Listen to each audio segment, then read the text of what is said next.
नमस्कार, प्रणाम आप सभी को। और मैं अमित स्वागत करता हूँ आप सबका पुनः एक बार से लिपिका क्लासेस में। आज जो है कहानियों की जो अपनी प्लेलिस्ट है उसमें एक अगली कहानी लाल पान की बेगम। लाल पान की बेगम कहानी जो रेणु की कहानी है, आंचलिक उपन्यासकार रेणु, जिनका एक उपन्यास आपके पाठ्यक्रम में लगा है, मैला आंचल। तो फणीश्वरनाथ रेणु का लाल पान का बेगम, लाल पान की बेगम, ये कहानी। और एक कहानी है आपकी ये जो कहानी है ये हम देखेंगे। और इसी संग्रह में तीसरी कसम अर्थात मारे गए गुलफाम, ये दोनों कहानियां जो हैं आपके पाठ्यक्रम में लगी हैं। और ये कहानियां जो संकलित हैं ठुमरी संग्रह में संकलित हैं। संकलन कब आया था? तो ठुमरी संग्रह जो है आपका 1959 में आया। ठुमरी संग्रह कब आया? 1959 में। और इसी में जो है आपकी लाल पान की बेगम सन 1956 की कहानी है। कब की कहानी है? 1956 की। इलाहाबाद से प्रकाशित कहानी पत्रिका में जनवरी 1957 में यह अंक प्रकाशित हुआ था।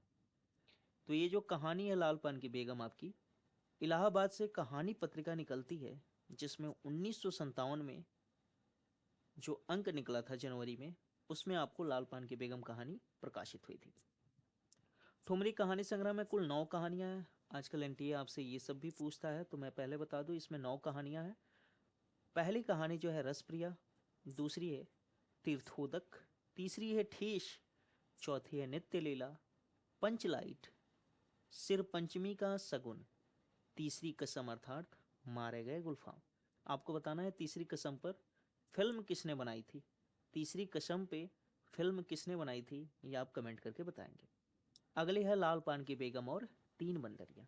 याद रखने वाली जो चीज़ है, संग्रह का नाम है ठुमरी, पर इसमें इस नाम की कोई कहानी नहीं है। ये आप याद रखेंगे। क्या याद रखेंगे? कि ठुमरी जो अपना संग्रह है, इस संग्रह में ठुमरी नाम की कोई कहानी नहीं है। इस नाम की इसमें कोई कहानी आपको नहीं मिलेगी। तो ये यहाँ तक आपको याद रखने हैं। 9 कहानियों के नाम मैंने दे रखा है, पीडीएफ खैर आपको मिल जाएगी टेलीग्राम पेज पे। आगे आइए, आगे देखिए कि पुंज प्रकाशन ने इस कहानी का नाट्य रूपांतरण किया। कब? सन 2017 में शारदा सिंह के निर्देशन में पटना के कालिदास रंगालय में मंचित किया गया था। पुंज प्रकाशन के द्वारा जो इसका नाट्य रूपांतरण किया गया है लाल पान की बेगम, किसके द्वारा किया है? पुंज प्रकाश। तो पुंज प्रकाश ने इसका नाट्य रूपांतरण किया है सन 2017 में शारदा सिंह के निर्देशन में पटना के कालिदास रंगालय में ये मंचित हुआ था। ठीक है। अब इसकी जो शीर्षक है इस कहानी का, लाल पान की बेगम। तो लाल पान आप सभी जानते हैं, ताश जो हम खेलते हैं जिसमें 52 पत्ते होते हैं, उन पत्तों में लाल पान भी एक होता है, ताश। तो जो पत्ते खेलते होंगे वो जानते होंगे लाल पान। खैर, इसकी शीर्षक जो है, पहले हम कहानी को देखेंगे तो हम इसके पत्तों के आधार पर मैंने यहाँ पे ये जो बताया है ये आपको समझ में आएगा कि इसका शीर्षक क्यों लाल पान की बेगम है। तो पहले कहानी को देखते हैं, लाल पान की बेगम। ठीक है, लाल पान की बेगम। कहते हैं, क्यों बिरजू की माँ नाच देखने नहीं जाएगी क्या? बिरजू की माँ से कोई पूछ रहा है कि क्यों बिरजू की माँ नाच देखने नहीं जाएगी क्या? बिरजू की माँ शकरकंद उबाल कर बैठी। शकरकंद, शकरकंद का जिक्र आ रहा है। और बिरजू जो है इनका पुत्र है। तो बिरजू की माँ, आमतौर पे गांव पे जो संबोधन होता है स्त्रियों को उनके बच्चों के नाम से ही संबोधित किया जाता है, तो यहाँ पर उसी तरह का संबोधन मिल रहा है। बिरजू की माँ नाच देखने नहीं जाएगी क्या? और ये शकरकंद उबाल कर बैठी मन ही मन कूढ़ रही थी अपने आंगन में। 7 साल का लड़का बिरजू शकरकंद के बदले तमाचे खाकर आंगन में लोट पोट कर सारी देह में मिट्टी मल रहा था। तो बिरजू की अवस्था कितनी है? 7 साल का लड़का। देखिए कहानीकार ने कितने अच्छे से बयां किया है कि 7 साल का लड़का बिरजू जो है, शकरकंद अब ये उबाल रही थी, तो बालक मन स्वाभाविक है, लालच आ जाएगा। तो उस लालच का परिणाम क्या भुगतना पड़ा है कि बिरजू भैया तमाचे खा करके मिट्टी में लोटपोट कर रहे हैं। चंपिया के सिर भी चुड़ैल मंडरा रही है। चंपिया इनकी बिटिया रहती है। पुत्र है बिरजू, और चंपिया जो है इनकी पुत्री है। आधे आंगन धूप रहते जो गई है, सहुआइन की दुकान छुआ गुड़ लाने, सो अभी तक नहीं लौटी। चंपिया कहाँ गई है? सहुआइन की दुकान पर। क्या लाने गई है भाई? तो छुआ और गुड़ लाने। तो चंपिया जो है सहुआइन की दुकान पर गई रहती है छुआ और गुड़ लाने, सो अभी तक नहीं लौटी है। तो शकरकंद के बदले बिरजू भैया तमाचे खाएं, और चंपिया जो दुकान पर जाकर के देर कर रही है, तो चंपिया पर भी खतरा मंडरा रहा है थप्पड़ खाने का। दिया बाती की बेला हो गई, यानी शाम की किरण जो है छिप रही है। आए आज लौट के चरा, बागड़ बकरे की देह में कुकुरमाछी लगी थी। एक तरह के मच्छर होते हैं ये कुकुरमाछी, जो काटते हैं। मक्खियां जो होती है उससे थोड़ी सी अलग प्रजाति। तो बागड़ यानी जो इनके दरवाजे पर बकरा रहता है, उससे कुकुरमाछी लगी थी, इसलिए बागड़ जो रहता है रह रहकर कूद फांद कर रहा था। बिरजू की माँ बागड़ पर मन का गुस्सा उतारने का बहाना ढूंढकर निकल चुकी थी। पिछवाड़े की मिर्च की फूली गाछ बागड़ के सिवा और किसने कलेवा किया होगा? कलेवा का अर्थ होता है गाँव में दोपहर का भोजन। दोपहर का भोजन जिसे हम लोग भरपेट कहते हैं, भरपेट भोजन करना। तो कह रही है कि पिछवाड़े की जो मिर्च की फूली गाछ, यानी एकदम फूलों से लदी हुई जो गाछ है, उसको कौन खाया होगा? ये बागड़ ही खाया होगा। बागड़ को मारने के लिए वह मिट्टी का छोटा ढेला उठा चुकी थी कि पड़ोसिन मखनी फुआ की पुकार सुनाई पड़ी। क्यों बिरजू की माँ, नाच देखने नहीं जाएगी क्या? तो पहले ऊपर ये कथन से शुरू होता है, फिर बिरजू की माँ के बारे में वर्णन होने लगता है, फिर दोबारा उसी कथन से शुरू कर रहे हैं कहानीकार कि क्यों बिरजू की माँ नाच देखने नहीं जाएगी क्या? और बिरजू की माँ जवाब देती है कि बिरजू के माँ के आगे नाथ और पीछे पगहिया ना हो तब न फुआ। मतलब अगर बिरजू की माँ का परवाह करने वाला कोई ना हो तब न बिरजू की माँ इस बात की चिंता करे। गर्म गुस्से से बूझी नुकीली बात फुआ की देह में धस गई, और बिरजू की माँ ने हाथ में ढेले को पास ही फेंक दिया, क्योंकि अब बागड़ मारने की जरूरत ही नहीं है। उसके मन के अंदर जो गुस्सा भरा है वो तो मखनी फुआ पर निकल चुका है। बेचारे बागड़ का कुकुर माछी परेशान कर रही है। आहा, आए आए, हर, आए आए करके बागड़ को दुलारने पुचकारने लगती है। जो बेचारे को कुकुर माछी काट रही है। बिरजू ने लेटे ही लेटे बागड़ को एक डंडा लगा दिया। बिरजू की माँ की इच्छा हुई कि जाकर इसी डंडे से बिरजू का भूत भगा दे, किंतु नीम के पास पड़ी पनभरियों की खिलखिलाहट सुनकर रुक गई। ठहर, तेरे बप्पा ने बड़ा हाथ छुट्टा बना दिया है तुझे, बड़ा हाथ चलता है लोगों पर। ठहर। बिरजू की माँ उससे चेतावनी दे रही है बिरजू को कि बेटा तेरा हाथ ज्यादा चल रहा है, तो रुक जा, तुझे बताती हूँ। अभी नहीं बता रही है क्योंकि बाहर पनभरनियों की खिलखिलाहट उसे सुनाई देती है, और अगर ऐसे स्थिति में वो पुत्र को पीटती तो शायद उनकी खिलखिलाहट और बढ़ती। मखनी फुआ नीम के पास झुकी कमर से घड़ा उतार कर पानी भरकर लौटती पनभरियों में बिरजू की माँ की बहकी हुई बात का इंसाफ करा रही थी।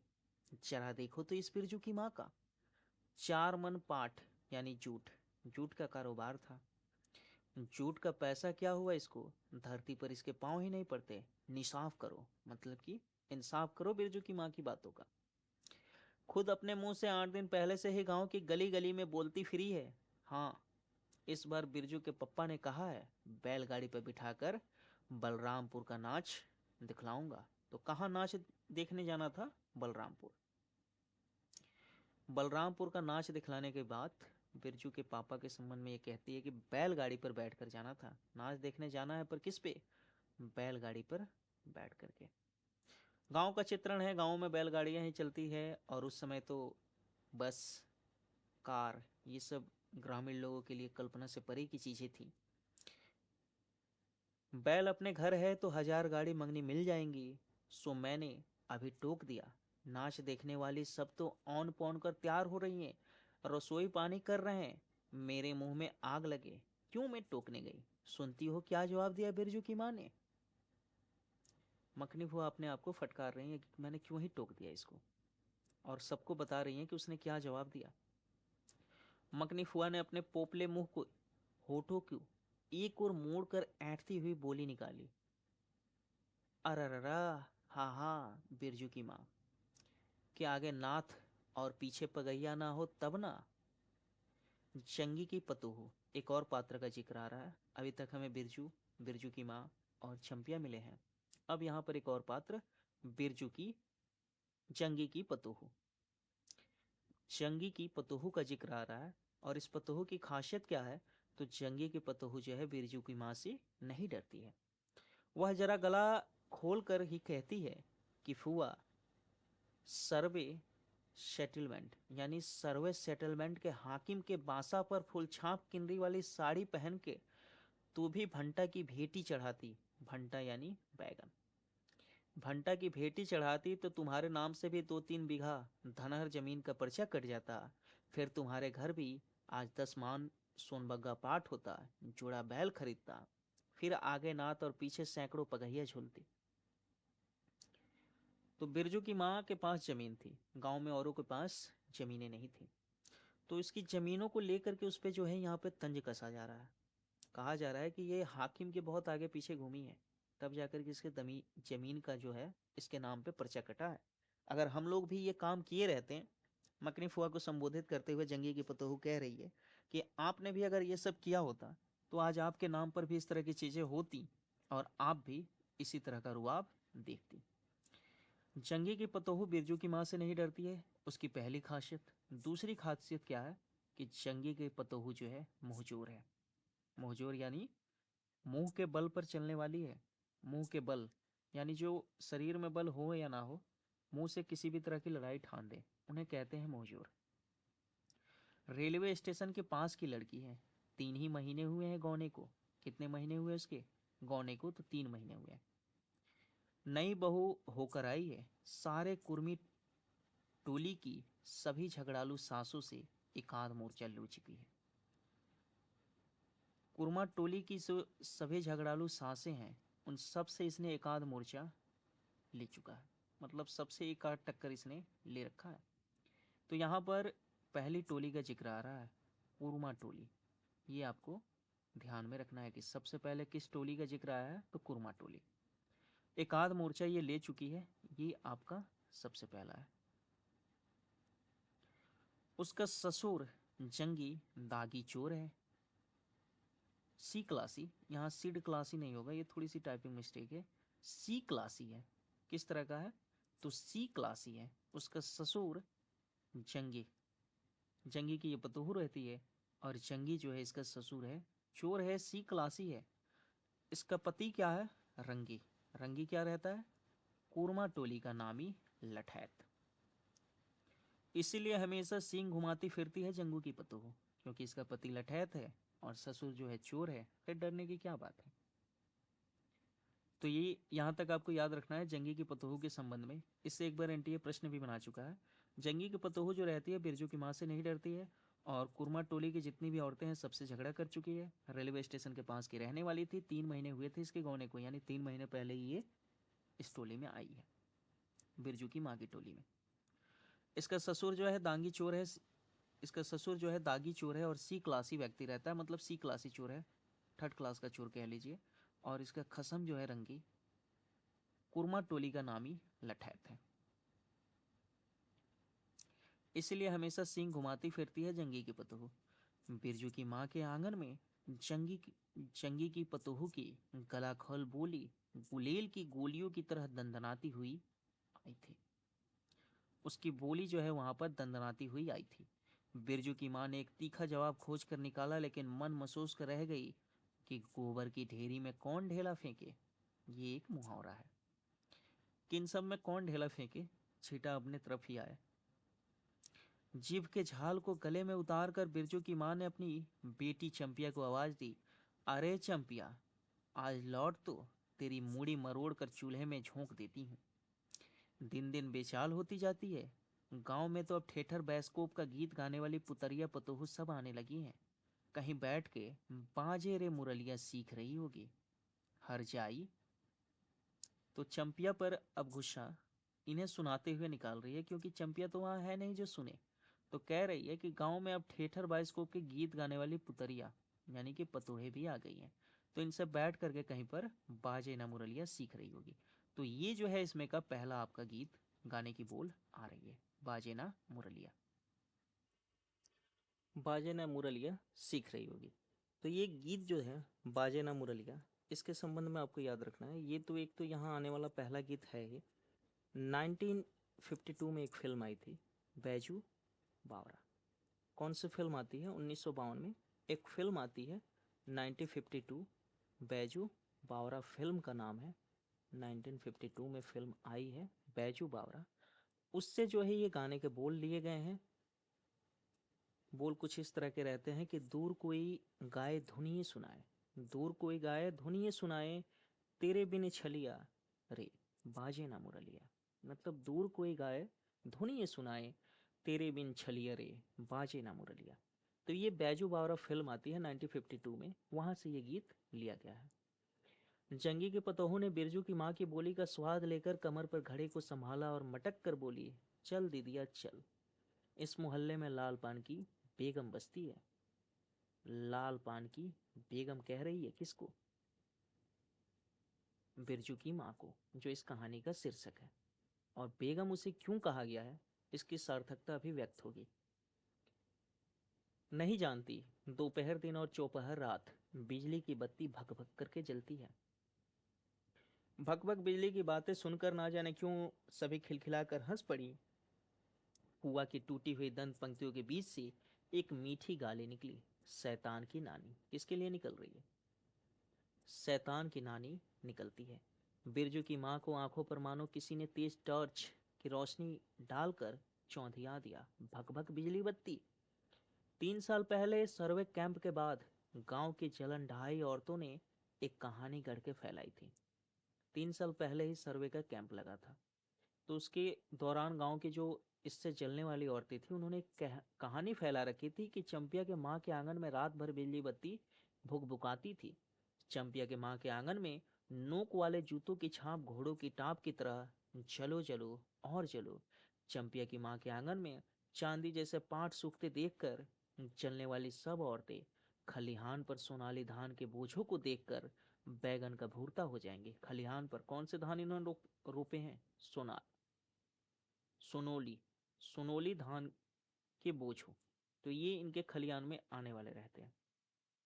कहते हैं इन सबको देख करके अभी जलोगे, अभी पाटों को देख के जल रहे हो ना, अभी धान को ही देख करके जलोगे।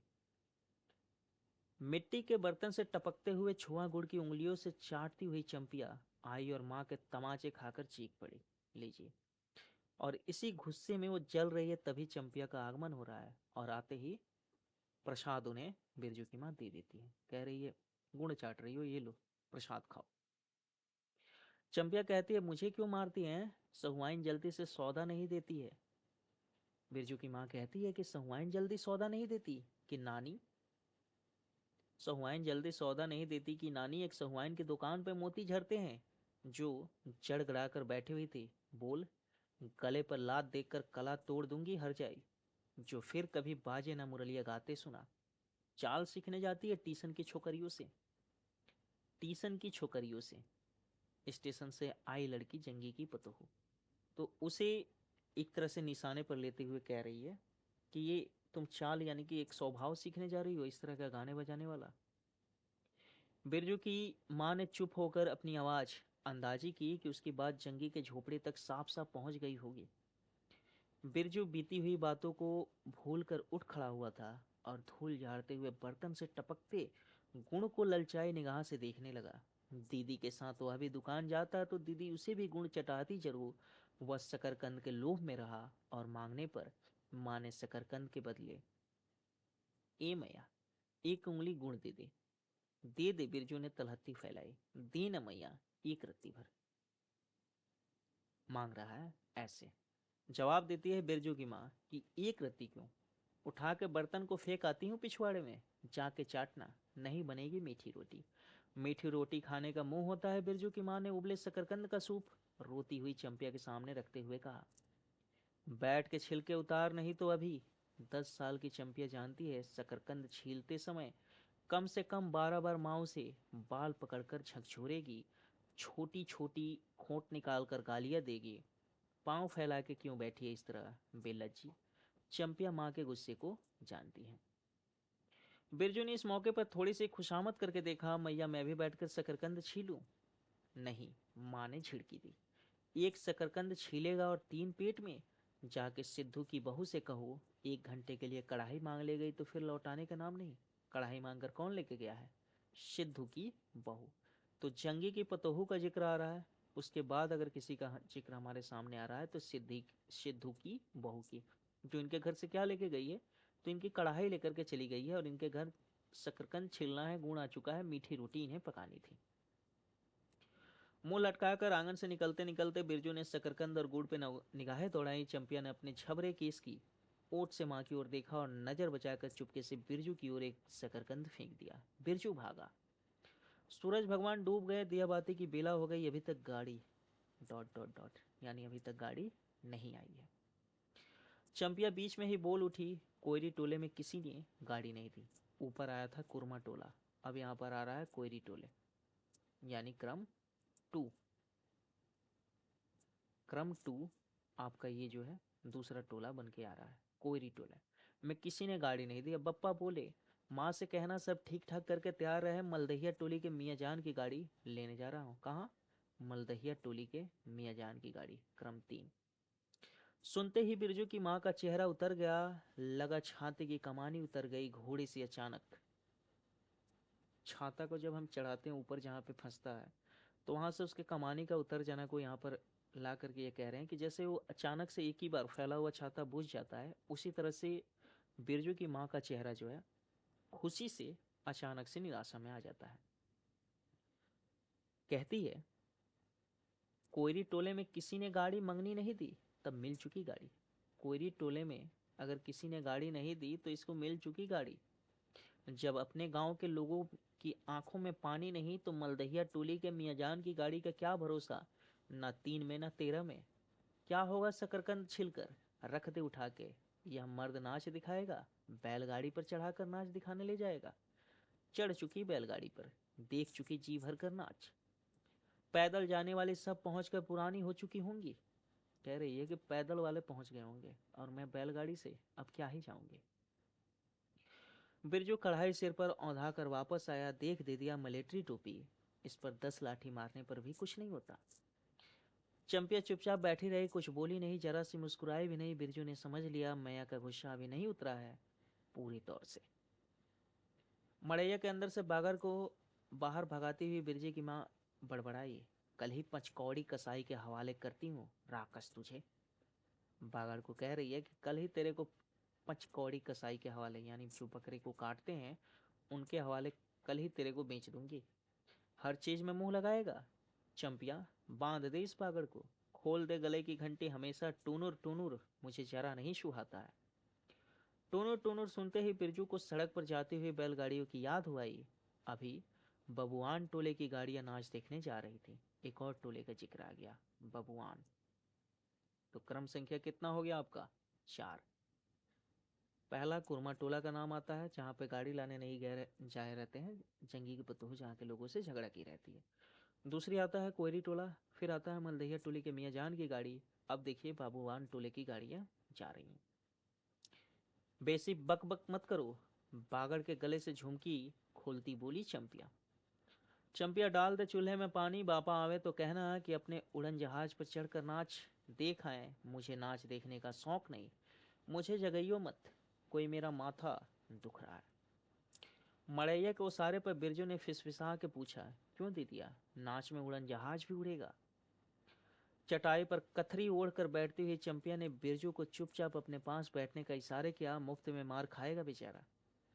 बिरजू ने बहन की कथरी में हिस्सा बांटते हुए टुक्की मुक्की लगाई। जाड़े के दिन थे तो कथरी उस समय के जो दुशाले होते थे तो उसमें चुक्की मुक्की लगा करके बिरजू भी बैठ जाता है। उसने चंपिया के कान के पास मुंह ले जाकर कहा, हम लोग नाच देखने नहीं जाएंगे, गांव में एक पंछी भी नहीं है, सब चले गए हैं। चंपिया को तिल भर भी भरोसा नहीं, सांझ तारा डूब रहा है, बप्पा अभी तक गाड़ी लेकर नहीं लौटे। 1 महीने पहले से ही मैया कहती थी बलरामपुर के नाच के दिन मीठी रोटी बनेगी, चंपिया छीट की साड़ी पहनेगी, बिरजू पैंट पहनेगा, बैलगाड़ी पर चढ़कर नाच देखने जाएंगे। चंपिया की भींगी पलकों पर एक बूंद आंसू आ गया। बिरजू का भी दिल भर आया। उसने मन ही मन इमली पर रहने वाले जीन बाबा को, कहाँ रहते थे जीन बाबा? इमली पर। तो इमली पर रहने वाले जीन बाबा को एक बैगन कबूलता है। मतलब अगर ये मेरा काम सिद्ध हुआ तो गाछ का जो सबसे पहला बैगन है, जिसने उसने खुद जिस पौधे को रोपा है, वो ले जा करके जीन बाबा पर चढ़ाएगा। तो ये प्रण लेता है बिरजू। जल्दी से गाड़ी लेकर के बप्पा को भेज दो जीन बाबा। मड़ैया के अंदर बिरजू की माँ चटाई पर पड़ी करवटें ले रही थी। पहले से किसी बात का मंसूबा नहीं बांधना चाहिए। पहले से क्या करना चाहिए? किसी बात का मंसूबा नहीं बांधना चाहिए। मतलब पहले से ही इसने गांव वालों को कह रखा था कि मेले के दिन हम जो है इस पे बैठ करके नाच देखने। तो कहती है पहले से किसी बात का मंसूबा नहीं बांधना चाहिए। अगर पहले से इसने इरादा नहीं बनाया होता तो आज अन्य लोग इससे पूछते नहीं, जो मखनी फुआ पूछ रही हैं। इस तरह की चीज़ें नहीं होती और इसे थोड़ा सा कम तकलीफ होता। तो इसे एक तरह से अपनी मान सम्मान की भी चिंता है कि भाई गांव वाले क्या कहेंगे। भगवान ने मंसूबा तोड़ दिया। उसको सबसे पहले भगवान से पूछना है, या किस चूक का फल दे रहे हो भोले बाबा? कह रही है सबसे पहले भगवान से पूछेगी कि किस चूक का मुझे ये फल दे रहे हो जो बैलगाड़ी नहीं मिल पा रही है। अपने जानते उसने किसी देवता पितर की मान मनौती बाकी नहीं रखी। सर्वे के समय जमीन के लिए जितनी मनौतियां की थी, ठीक ही तो महावीर जी का रोट तो बाकी ही है। हाय रे देव, भूल चूक माफ करो। महावीर जी का रोट बाकी रह गया है। कहती है हाय रे देव, भूल चूक माफ करो महावीर बाबा, मनौती दुन्नी करके चढ़ाऊंगी। बिरजू की माँ कह रही है कि मैं आपकी मनौती दुन्नी करके चढ़ाऊंगी अगर उसके कारण ये हो रहा है तो। बिरजू की माँ के मन में रह रह कर जंगी की पतोहू की बातें चुभती हैं भग भग बिजली बत्ती। चोरी चमारी करने वाले की बेटी पतोहू जलेगी नहीं। 5 बीघा जमीन क्या हासिल की है बिरजू के पप्पा ने। गांव की भाई खौकियों की आंखों में किरकिरी पड़ गई है। एक तरह की गाली है जो यहाँ पर आता है। तो कह रही है कि इन सब के आंखों में किरकिरी पड़ गई है, मतलब एक तरह से आंखों में इनके जलन होने लगी है। 5 बीघा जमीन जो है बिरजू के पिता ने हासिल की थी। सर्विस सेटलमेंट के समय 5 बीघा जमीन इन्होंने हासिल की थी। आगे लिखती है कि खेत में पाट लगा देखकर गांव के लोगों की छाती फाटने लगी। धरती फोड़ कर पाट लगा है। बैसाखी बादलों की तरह उमड़ते आ रहे हैं पाट के पौधे। तो अलान तो फलान, इतनी आंखों की धार, भला फसलें सहें। जहां 15 मन पाट होना चाहिए, सिर्फ 10 मान पाट कंटा पर तौल के ओजन हुआ भगत के यहाँ। तो 15 मन जो है पाट लगना था, लेकिन लोगों की आंखों से जल करके पाट कितना हो गया है? 10 मन। इसमें जलने की क्या बात है भला? बिरजू के पप्पा ने तो पहले ही कुरमा टोली के एक एक आदमी को समझा के कहा, जिंदगी भर मजदूरी करते रह जाओगे, सर्वे का समय आ रहा है, लाठी कड़ी करो तो 2-4 बीघे जमीन हासिल कर सकते हो। सो गांव के किसी पुतखौकी का भतार सर्वे के समय बाबू साहब के खिलाफ खांसा भी नहीं। ये भी एक गाली है जिसका मतलब होता है अपने ही पुत्र को खा जाने वाले। तो कह रही है कि कुरमा टोली के एक एक आदमी को समझा करके बिरजू के पापा ने कहा था कि अगर लाठी कड़े करते हो, आंदोलन करते हो, तो तुम्हें भाई जमीन मिल जाएगी। लेकिन किसी ने नहीं किया। बिरजू के पापा को कम सहना पड़ा है। बाबू साहब गुस्से से सर्कस नाच के बाघ की तरह हुमड़ते रह गए। उनका बड़ा बेटा घर में आग लगाने की धमकी देकर गया। आखिर बाबू साहब ने अपने सबसे छोटे लड़के को भेजा। बिरजू की माँ को मौसी कहकर पुकारा। तो बिरजू की माँ को मौसी कहकर कौन बुलाता था? बाबू साहब का छोटा लड़का। आकर क्या कहता है, यह जमीन बाबूजी ने मेरे नाम से खरीदी थी। मेरी पढ़ाई लिखाई इसी जमीन की उपज से चलती है। और भी कितनी बातें हैं। खूब मोहना जानता है उत जरा सा लड़का जमींदार का बेटा है कि डॉट डॉट डॉट। कह रही है कि और भी कितनी बातें खूब मोहना जानता है। मतलब कि अपनी बातों से मोहना, मनमोहित करना, सम्मोहित करना, अपने बातों में किसी को फंसा लेना। पहला बेटा धमकी दे करके काम नहीं करा पाया रहता है, तो दूसरा बेटा जो है बातों की जाल बुनता है, जो बातों के भंवर में इनको फंसाना चाहता है। इसीलिए कह रही है कि खूब मोहना जानता है। कुछ लोग कहते हैं कि ये जो है ना मोहना पात्र है, लेकिन यहाँ पर मोहना जो है पात्र ना होकर के ये एक विशेषण के तौर पे आ रहा है। ठीक है, तो इसे ध्यान रखिएगा। कुछ लोग कह देते हैं ये पात्र है, ये पात्र नहीं है। चंपिया कहती है, बिरजू सो गया क्या? यहाँ आ जा। चंपिया, बिरजू सो गए क्या? बिरजू की माँ कह रही है। यहाँ आ जा बिरजू अंदर। तू भी आ जा चंपिया, भला आदमी आए तो एक बार आज। बिरजू के साथ चंपिया अंदर चली गई। ढिबड़ी बुझा दो, बप्पा बुलाए तो जवाब मत देना, खपची गिरा दे। खपची गिरा दे यानी जो टाट की बना हुआ एक दरवाजा होता है, शायद उसे कहती है कि गिरा दो और ढिबड़ी भी बंद कर दो। भला आदमी रे भला आदमी, मुंह देखो जरा इस मर्द का। बिरजू की माँ दिन रात मंझा ना देती रहती तो ले चुके थे जमीन। मंझा यानी एक तरह से सूते को जब धार धार बनाया जाता है पतंग उड़ाते समय, तो उसमें जो धार लगाया जाता है उसे हम लोग मंझा के नाम से बुलाते हैं। तो कह रही है कि बिरजू के पापा जो जमीन लेते हैं ना, उसकी शक्ति बनाने के पीछे अगर किसी का हाथ रहा है, जमीन लेने का साहस देने का हाथ रहा है, तो बिरजू की माँ का। कहती है कि देती रहती तो ले चुके थे जमीन। रोज आकर माथा पकड़कर बैठ जाए, मुझे जमीन नहीं लेनी बिरजू की माँ, मजूरी ही अच्छी है। जवाब देती थी बिरजू की माँ, खूब सोच समझ के छोड़ दो। जब तुम्हारा कलेजा ही स्थिर नहीं होता तो क्या होगा? अगर तुम्हारा कलेजा ही स्थिर नहीं है तो तुमसे क्या होगा? जोरू जमीन जोर के, नहीं तो किसी और के। मतलब बलवान के ही जमीन है और बलवान की ही पत्नी है। वो एक फिल्म आप लोगों ने देखी होगी ना, क्या नाम है, सल्लार, जिसमें एक नारा रहता है कि बलवान का ही राज्य और बलवान की ही कुर्सी। तो कुछ उसी तरह का भाव यहाँ आपको देखने मिलेगा कि जोरू जमीन जोर के, नहीं तो किसी और के। बिरजू के बाप पर बहुत तेजी से गुस्सा चढ़ता ही जाता है। बिरजू की माँ का भाग ही खराब है जो ऐसा गोबर गणेश घर वाला उसे मिला है।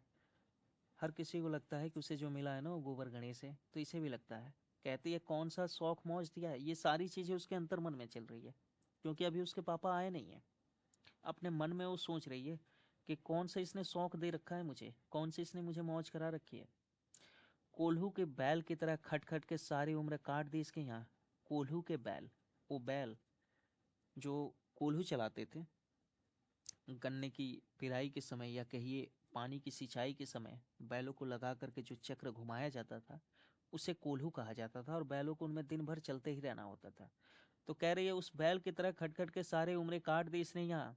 कभी एक पैसे की जलेबी भी ला कर दी है इसने। पाट का दाम भगत के यहाँ से लेकर के बाहर ही बाहर बैल हटा चला गया। बिरजू की माँ को एक बार नमरी लोट देखने भी नहीं दिया आंख से। बैल खरीद लाए। उसी दिन से गांव में ढिढोरा पीटने लगे। बिरजू की माँ इस बार बैलगाड़ी पर चढ़कर जाएगी नाच देखने। दूसरे की गाड़ी के भरोसे नाच दिखाएगा। दूसरे की गाड़ी के भरोसे, खुद की तो इनकी गाड़ी नहीं थी। पर बिरजू के पापा का कहना था कि अगर हमारे पास जोड़ा बैल है तो गाड़ियाँ क्या है, गाड़ियाँ तो कहीं मिल जाएंगी। अंत में उसे अपने पर क्रोध हो आया। वह खुद ही कुछ कम नहीं है। उसकी जीभ में आग लगे। बैलगाड़ी पर चढ़कर नाच देखने की लालसा किस कुछ समय में उसके मुंह से निकली थी, भगवान जाने। फिर आज सुबह से दोपहर तक किसी न किसी बहाने उसने 18 बार बैलगाड़ी पर नाच देखने की चर्चा छेड़ी है। लो, खूब देखो नाच। कथरी के नीचे दुसाले का सपना। कथरी के नीचे दुसाले का, कह रही है कथरी के नीचे दुसाले का सपना। कथरी जो पुरानी कपड़े या चीट जोड़ करके ठंडियों से बचने के लिए जो चीज़ बनाई जाती है, और दुसाले जो होते हैं कंबल। तो कह रही है कथरी के नीचे दुसाले का सपना, यानी अपने औकात से ज़्यादा की सोचना, जो हमारे पास है नहीं। जो हमारे पास है नहीं उसकी उम्मीद करना, कर बैठना। बैलगाड़ी इनके पास नहीं रहती है, सिर्फ बैल रहते हैं, लेकिन बैलगाड़ी पर मेला देखने जाने की ये उम्मीद कर लेती है। कल भोरे पानी भरने के लिए जब जाएगी, पतली जीभ वाली पुतरिया सब हंसती आएंगी, हंसती जाएंगी। सभी जलते हैं उससे। हाँ भगवान, दाढ़ी झार भी, 2 बच्चे की माँ होकर भी वह चस्की तस है। उसका घर वाला उसकी बात में रहता है। वह बालों में गरी का तेल डालती है। बालों में किसका तेल लगाती है? गरी। गरी कहिए या गड़ी कहिए, जिसे आजकल आप लोग नारियल का तेल कहते हैं, उसे। उसकी अपनी जमीन है, किसी के पास एक घूरे जमीन भी है। घूरे मतलब किसी के पास एक धूर भी जमीन नहीं है, और उसके पास अपनी जमीन है। अपने इस गांव में चलेंगे नहीं, 3 बीघे में धान लगा हुआ है, अगहनी। 3 बीघे में कितना, कौन सा धान लगा है? अगहनी धान 3 बीघे में लगा है। लोगों की बिख-दीठी से बचे तब तो, मतलब लोगों की आंखों से ये बच पाए तब तो। बाहर बैलों की घंटियां सुनाई पड़े, तीनों सतर्क हो गए, उत्कर्ण होकर सुनते रहे, मतलब कान उठा करके सुनते हैं बैल की घंटी। अपने ही बैलों की घंटियां हैं, क्यों रे चंपिया? चंपिया और बिरजू ने प्राय एक ही साथ कहा। चुप, बिरजू की माँ ने फिसफिसा कर कहा। शायद गाड़ी भी है, घड़घड़ाती है ना। दोनों ने फिर हुंकार भरी। चुप, गाड़ी नहीं है तो चपके से टट्टी के छेद में करके देख तो आ चंपी, भाग क्या चुपके चुपके। चंपिया बिल्ली की तरह हौले हौले पांव से टट्टी में छेद से झांक आई। घर की जो मड़ैया रहती है उससे छेद करके देखती है तो कहती है, हाँ गाड़ी भी है, तो गाड़ी अब आ गई है। बिरजू जो है हड़बड़ा कर उठ बैठा, उसकी माँ ने उसका हाथ पकड़कर सुला दिया। बोले मत। चंपिया भी गुदड़ी के नीचे घुस गई। बाहर बैलगाड़ी खोलने की आवाज आई। बिरजू के बाप ने बैलों को जोर से डांटा। हाँ हाँ, आ गए घर। घर आने के लिए छाती फटी जाती थी। बिरजू की माँ ताड़ गई जरूर, मलदहिया टोली में गांजे की चिलम चढ़ रही थी। आवाज तो बड़ी खनखनाती हुई निकल रही है। चंपिया हाँ, बाहर से पुकार कर कहा उसके बाप ने। बैलों को घास दे दी चंपिया हाँ। अंदर से कोई जवाब नहीं आया। चंपिया के बाप ने आंगन में आकर देखा तो ना रोशनी, ना चिराग, ना चूल्हे में आग। बात क्या है? नाच देखने उतावली होकर पैदल ही चली गई क्या? बिरजू के पापा कह रहे हैं, क्या बात है, ये नाच देखने उतावली होकर पैदल ही चली गई है क्या? बिरजू के गले में खसखसाहट हुई और उसने रोकने की पूरी कोशिश की, लेकिन खांसी जब शुरू हुई तो पूरे 5 मिनट तक वह खांसता रहा। कौन? बिरजू। बिरजू बेटा बृजमोहन। तो यहाँ पर बिरजू का पूरा नाम आपको मिलता है बृजमोहन। ठीक है, इसे मैं हेडलाइट कर दे रहा हूँ, आप देख लीजिएगा। बिरजू बेटा बृजमोहन। बिरजू के बाप ने पुचकार कर बुलाया। मैया गुस्से के मारे सो गई। अरे, अभी तो लोग जा ही रहे हैं। बिरजू के माँ के मन में आया कि कस कर जवाब दे, नहीं देखना है लांच, लौटा दो गाड़ी। चंपिया उठती क्यों नहीं? ले धान की पंचशीश रख दे। धान की बालिया का छोटा झब्बा झोंपड़े के उसारे पर रखकर उसने कहा, दिया बालो, मतलब कि दिया जलाओ। पंचशीश धान के कुछ बाल लेकर के आए रहते हैं। बिरजू की माँ उठकर उसारे पर आई। 1:30 रात को गाड़ी लाने की क्या जरूरत थी, नाच तो अब खत्म हो रहा होगा। ढिबड़ी की रोशनी में धान की बालियों का रंग देखते ही बिरजू की माँ के मन में सब मैल दूर हो गया। धानी रंग उसकी आंखों में उतरकर रोम रोम में धुल गया। नाच अभी शुरू भी नहीं हुआ होगा। अभी अभी बलरामपुर के बाबू की बलमपुर बलमपुर के बाबू की शंपनी गाड़ी मोहनपुर हाटिल बंगला से हकीम साहब को लेने गई है। तो जो टोला टोली ऊपर हमने चार देखा था, अब देखिए यहाँ पर क्या आ रहा है। एक बलमपुर के बाबू की गाड़ी है। कौन सी गाड़ी है? शंपनी गाड़ी। किसे लेने गई है? तो मोहनपुर के होटल बंगला से हाकिम साहब को लेने गई है। इस साल आखिरी नाच है। पंचशीश टट्टी में खोस दे अपने खेत का है। अपने खेत का? हुलसती हुई बिरजू की माँ ने पूछा। पक गए धान? नहीं, 10 दिन में अघन चढ़ते चढ़ते लाल होकर झुक जाएंगे। सारे खेत की बालियां मलदहिया टोली पर जा रहा था। अपने खेत के धान देखकर आंखें जुड़ा गई। सच कहता हूँ, पंचशीश तोड़ते समय उंगलियां कांप रही थी मेरी। जब मलदहिया टोले पर जा रहा था तब इसने देखा कि इन धानों को तोड़ते हुए इसकी उंगलियां जो हैं कांप रही थी। अपने खेत के धान इसे दिखते हैं और उन्हें तोड़ करके लाता है। बिरजू ने धान की एक बाली से एक धान लेकर के मुंह में डाल लिया और उसकी माँ ने एक हल्की डांट दी। कैसा लुक्कड़ है तू रे, इन दुश्मनों के मारे कोई नेम धर्म बचे? धान पहले पहले जब आता है तो उसका चढ़ावा चढ़ता है, इसीलिए बिरजू की माँ ऐसा कह रही है। बिरजू के पापा कहते हैं, क्या हुआ, डांटती क्यों है? नवान के पहले नया धान जुटा दिया, देखते नहीं? अरे इन लोगों का सब कुछ माफ है। चिरई चुरमुन है इन लोग, मतलब ये पंछियों के समान है, इनका सब माफ है।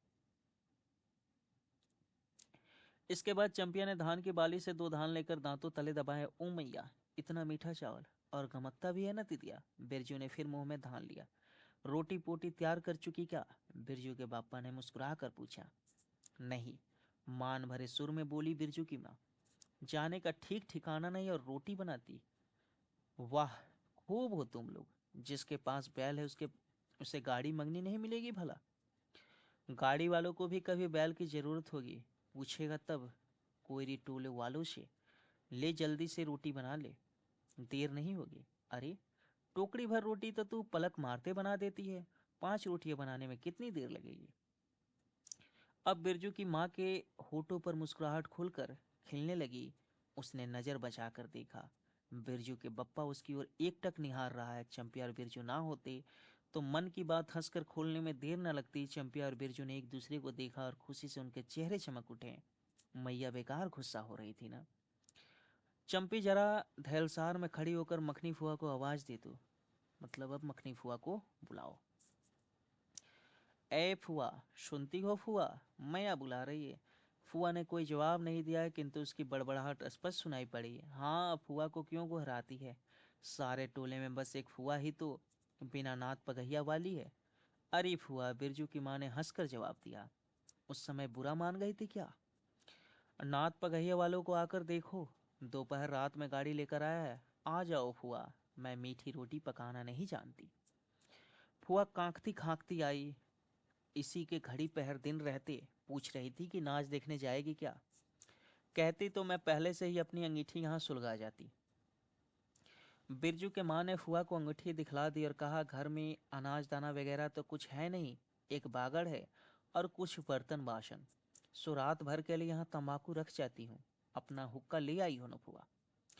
फुआ को तंबाकू मिल जाए तो रात भर क्या, 5 रात बैठकर जाग सकती है। क्या मिल जाए तो? तंबाकू। इनको तंबाकू की लत थी।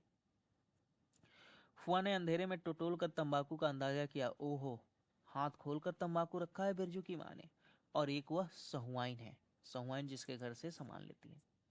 राम कहो, उस रात को अफीम की गोली की तरह एक मटर भर तंबाकू रखकर चली गई गुलाब बाग मेले।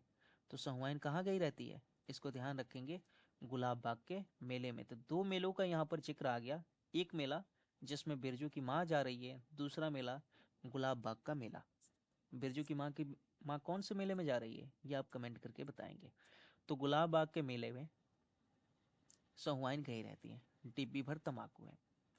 बिरजू की माँ चूल्हा सुलगाने लगी। चंपिया ने शकरकंद को मसल कर गोले बनाए और बिरजू सिर पर कढ़ाई औंध कर अपने बाप को दिखलाने लगा। मलेट्री टोपी, इस पर 10 लाठी मारने पर भी कुछ नहीं होगा। क्या कहता है, ये मलेट्री टोपी है। सभी ठठाकर हंस पड़े। पहले जब इस तरह का उपक्रम उसने किया था तो कोई नहीं हंसा था, लेकिन अब सब हंसते हैं। माँ भी उसको ताखे पर रख के 3-4 मोटे शकरकंद दे देती है।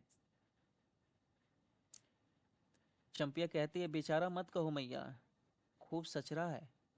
अब चंपिया चहकने लगी। तुम क्या जानो कथरी के नीचे मुंह क्यों चल रहा था बाबू साहब का। ही। बिरजू के टूटे दूध के दांतों की फांक से बोली निकली। ब्लैक मार्टिन में 5 शकरकंद खा लिया। ब्लैक मार्टिन ब्लैक मार्केट को कह रहा है, ठीक है, चोर बाजारी या अंधेर गर्दी कहिए, तो वैसे अंधेर गर्दी करके बिरजू ने जो है 5 शकरकंद खा लिया। बिरजू की माँ ने फुआ का मन रखने के लिए पूछा, एक कनवा गुण है, आधा दूं फुआ? फुआ ने गदगद होकर कहा, अरे शकरकंद तो खुद मीठा होता है, इतना क्यों डालेगी? जब तक दोनों बैल दाना घास खाकर एक दूसरे की देह की जीभ चाटे, बिरजू की माँ तैयार हो गई। चंपिया ने छीट की साड़ी पहनी और बिरजू बटन के अभाव में पेंट पर पटसन की डोरी बंधवाने लगा। ठीक है, बेल्ट भी नहीं थे बिरजू भैया के पास, तो चंपिया ने क्या पहना था, तो छींट की साड़ी। बिरजू की माँ ने आंगन से निकलकर गांव की ओर कान लगाकर सुनने की चेष्टा की। ऊहू, इतनी देर तक भला पैदल जाने वाले क्यों रुके? तो चंपिया सीट की साड़ी पहनी रहती है, बिरजू बटन के अभाव में पाटसन की डोरी, ये हेडलाइट कर दिया है। इतनी देर तक भला पैदल जाने वाले क्यों रुके रह गए हैं? पूर्णिमा का चांद सिर पर आ गया है। बिरजू की माँ ने असली रूपा का मांग टीका पहना है। बिरजू की माँ ने क्या स्पेशल पहन रखा है, तो रूपा का मांग टीका।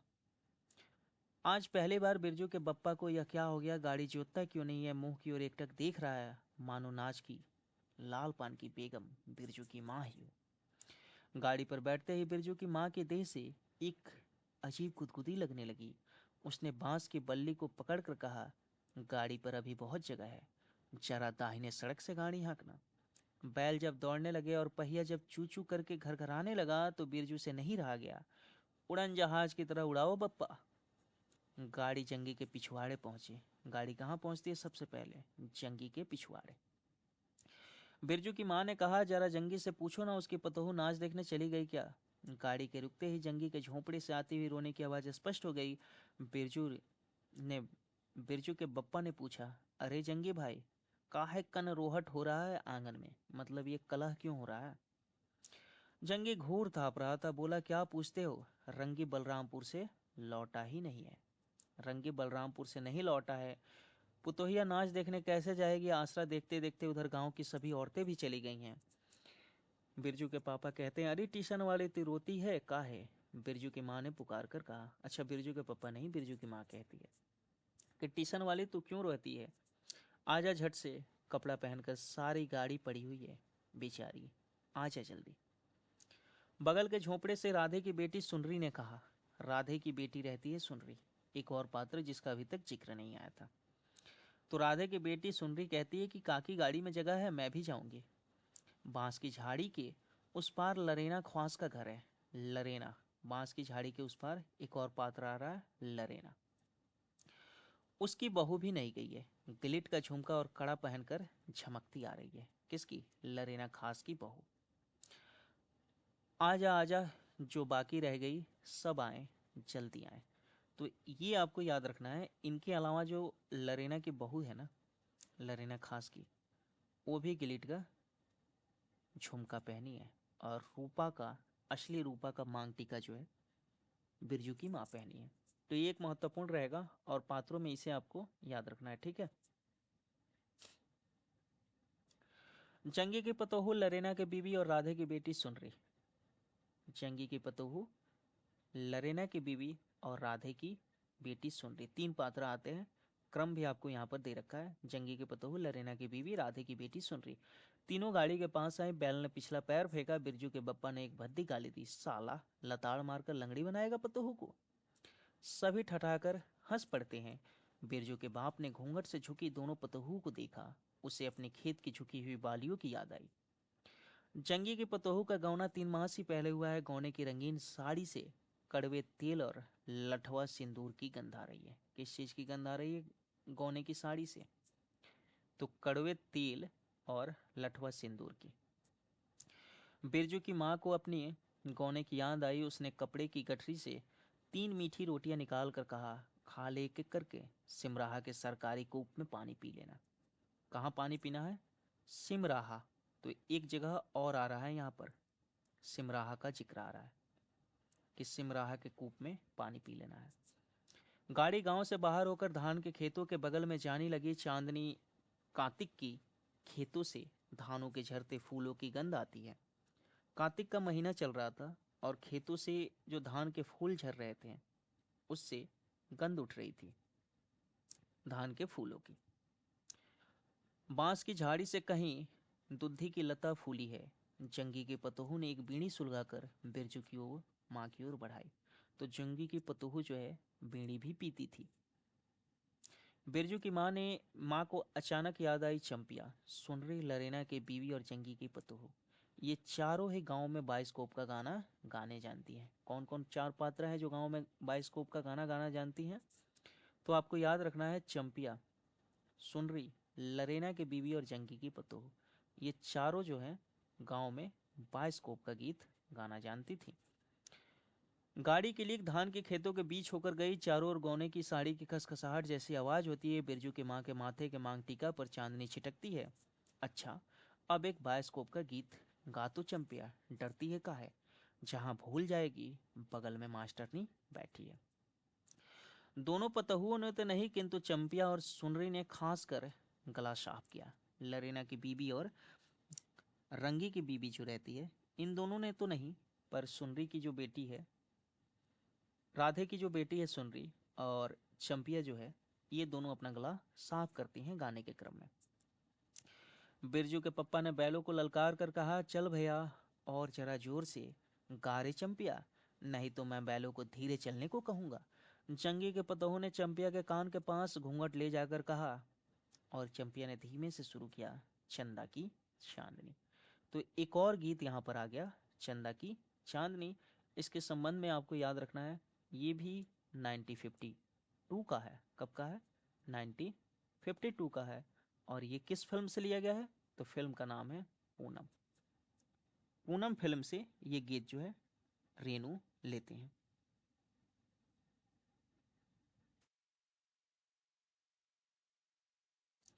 पूनम फिल्म से रेनू जो है इस गीत को लेते हैं, और ये फिल्म जो है आपकी 1952 में आई थी।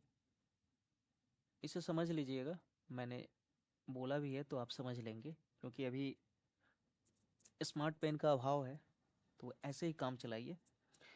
बिरजू को गोद में लेकर बैठे उसकी माँ की इच्छा हुई कि वह भी साथ में गीत गाए। बिरजू की माँ ने जंगी की पतोह को देखा, धीरे धीरे गुनगुना रही वह भी।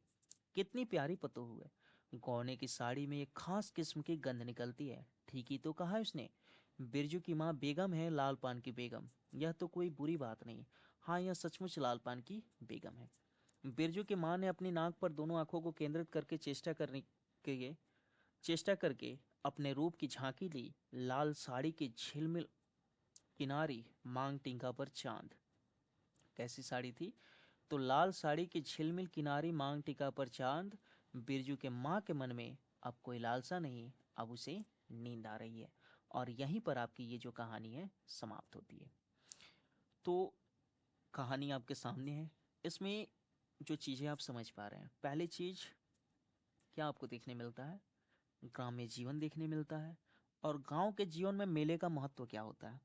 गांव के जीवन में मेले का महत्व क्या होता है? बैलगाड़ी पर बैठ करके मेले जाने का महत्व क्या होता है? ये दो चीजें आपको यहाँ पर देखने को मिलती है। ये लोग नाच देखने जा रहे हैं मेले में। अगर इनका जाने का कोई खास मकसद है तो नाच देखने का। अब मैंने जैसे शुरुआत में कहा था कि इसके शीर्षक पर हम बात करेंगे कि इसका जो शीर्षक है वो क्यों लाल पान की बेगम रेनू ने रखा है। इसका शीर्षक लाल पान की बेगम रेनू ने क्यों रखा है, तो आइए उस पर बात करते हैं।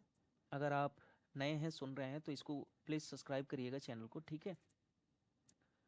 तो आइए यहाँ पर, अब आप समझ पाएंगे, क्योंकि कहानी को हमने पूरी बात कर ली है तो आप इसको शीर्षक को समझ पाएंगे।